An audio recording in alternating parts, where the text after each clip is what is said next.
turabashimiye kandi tubanjije kubasuhuza mu izina rya Yesu Kristo. Amazina yanjye ni Kobesenga Adriyani, ni umusore Imana yarinze. Akira iyi message nkuzaniye yo ku kwezi kwa 10.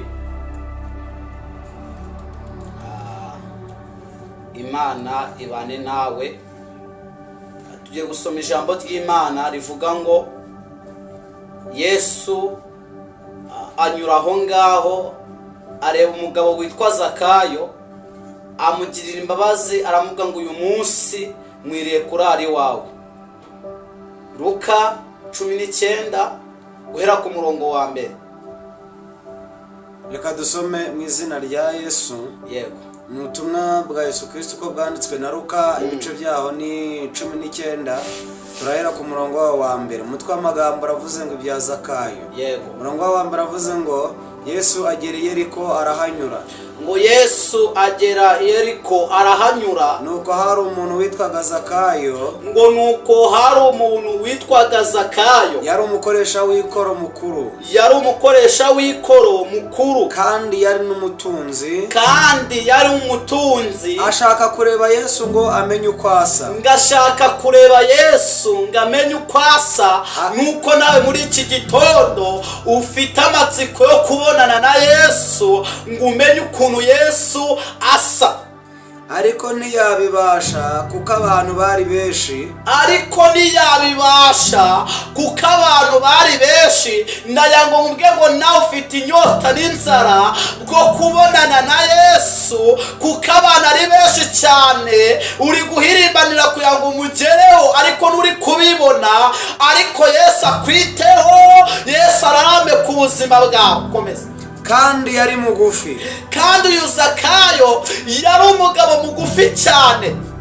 Ariruka nkajya imbere yurira umuvumu ngo amurebe. Ngaragije Zakayo ngariruka ngajya imbere ngo yurira umuvumu ngarebe Yesu. Kuko yaragiye kunyura bugufi. Bw'uwo muvumu.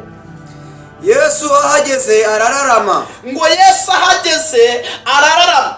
Aramubwira ati Zakayo. Ngaramubwira ngo Zakayo, ngururuka vuba kuko uyu munsi nkwiriye kurara iwawe. Ngururuka vuba kuko uyu munsi nkwiye kurara iwawe. Imana ishimwe cyane. Icyama Yesu akarara ku buzima bwawe.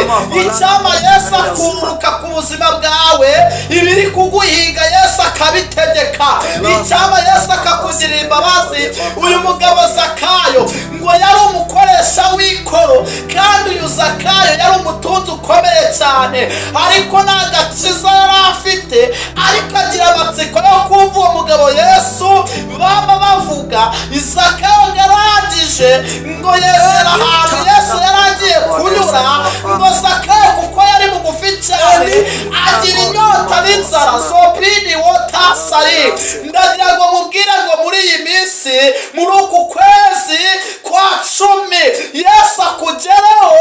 Yesu agira icyo akora. Yesu agira icyo ategeka. Yesu agira icyo ahindura ku buzima bwawe. Nubwo ubona ko byanze, abantu bakabona ntabwo wo kugirirwa neza n'imbabazi, ariko Yesu arabizi. Haleluya. Posidipi elizoma elas.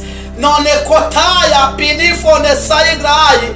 Muzani message ivuga ngo Yesu agira icyo akora ku buzima bwawe. Yesu agira icyo ahindura. Uyu mugabo Zakayo Yesu yamugezeho. Yesu akimara kumugeraho kuko Zakayo yari afite umwete n'ishaka. Ngarangije yurira igiti. Yesu arararama. Nuko nawe umaze igihe ufite inyota n'inzara bwo kubonana na Yesu. Ariko ijambo ry'Imana yavuze ngo Yesu areba mu hejuru. Ararama abona umugabo witwa Zakayo. Aramubwira ngo yewe Zakayo we, ngururuka uyu munsi nkwiriye kurara iwawe.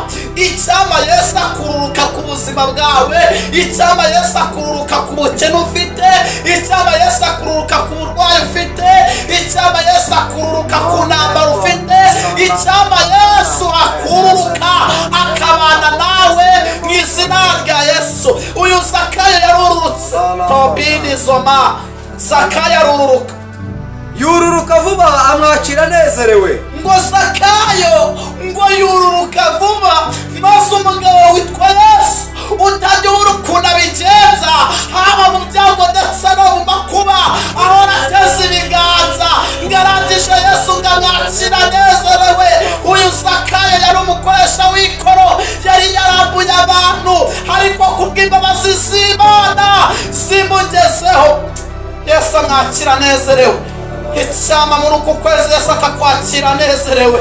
Icyama wa mukobwa we, wa mubyeyi we, wa mugabo, wa musore we, Yesu akakwakira anezerewe. Wowe udukurikiye Yesu akwakira anezerewe, kandi Yesu akwiteho. Komeza cyane. Abantu bose babibonye barabyivovotera, ngo abantu bose babibonye ngo barabyivovotera, bavuga ngo mbese agiye kurara ku munyabyaha.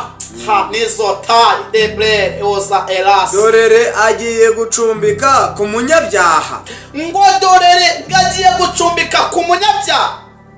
Maze Zakayo arahaguruka abwira umwami Yesu ati, ngo maze Zakayo ngo arahaguruka ngabwira umwami Yesu ati, dore databuja umugabane wa kabiri w'ibintu byanjye, dore databuja ngo umugabane wa kabiri w'ibintu byanjye ndawuha abakene, ngo ndawuha abakene, kandi umuntu wese nambuye, kandi umuntu wese nambuye ndabimurihakane, ngo ndabimurihakane. Yesu aramubwira ati, ngo Yesu aramubwira ati, uyu munsi agakiza kaje muri iyi nzu, uyu munsi ngagakiza kaje muri iyi nzu, ko nawe uri umwana wa Aburahamu, kuko nawe uri umwana wa Aburahamu, kandi umwana w'umuntu yazanywe no gushaka, kandi umwana w'umuntu yazanywe no gushaka no gukiza icyari cyazimiye, no gukiza icyari cyazimiye.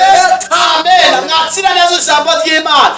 Aya magambo niyo tugiye kuganiraho, avuga ngo maze Yesu ngo yazanywe no gushaka icyari cyagize gute, icyazimiye. Ndagira ngo mbabwire ngo Zakayo yururutse, Yesu yaramwakiriye. Amaze kumwakira, kubwo abantu batari bazi ko Zakayo azagirirwa imbabazi, ngo barabyivovotera, baravuga ngo mbese agiye gucumbika ku munyabyaha. Haleluya, haleluya. ndagira ngo nkubwire ngo wowe ubona ibyaha byakunaniye, uyu munsi imbabazi z'Imana zikugereho. Wowe ubona ko hari ibintu byanze, uyu munsi imbabazi z'Imana zikugereho. Yesu acice ku ntebe y'imbabazi. Umuririmbyi aririmba ngo iki? Avuga ngo tumbira Yesu kuko aba igisubizo cy'ibibazo ufite. Imbabazi ziwe zihoraho iteka. Wowe ukiri mu byaha, ndakwingingira kuza imbere y'Imana, kuko Yesu agutegeye amaboko, Yesu agutegeye ibiganza, kandi Yesu yiteguye kukwakira. Nubwo abantu batabizi kuzakira agakiza, abantu bakubona mu ishusho urimo bakabubona kuri wo gucirwaho iteka, ariko ijambo rivuze ngo iki? Riravuze ngo Yesu ngabwira Zakayo amuga ngo ururuka, ngo Zakayo yururuka vuba, ngo Yesu ngamwakira anezerewe. Aramubwira ngo ngwino mwana wanjye, kuko ari wowe watumye ngera hano hantu. Ndagira ngo mubwire ngo ni wowe watumye Yesu amanuka mu isi akaza kwitanga ku musaraba kugira ngo ugirirwe neza, imbabazi ziwe zikugaragareho. Haleluya, haleluya. Amen.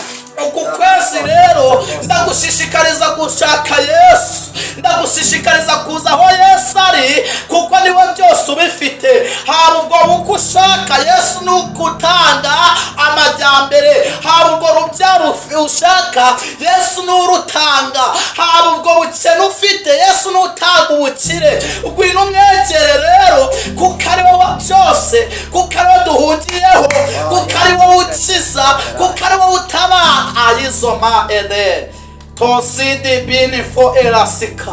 Ndabifuriza kuza kuri Yesu. Uku kwezi Yesu akwiteho, uku kwezi Yesu akugirire neza, uku kwezi Yesu agutabare, uku kwezi Yesu arambura ukuboko kwawe, uku kwezi Yesu agire icyo akora mu izina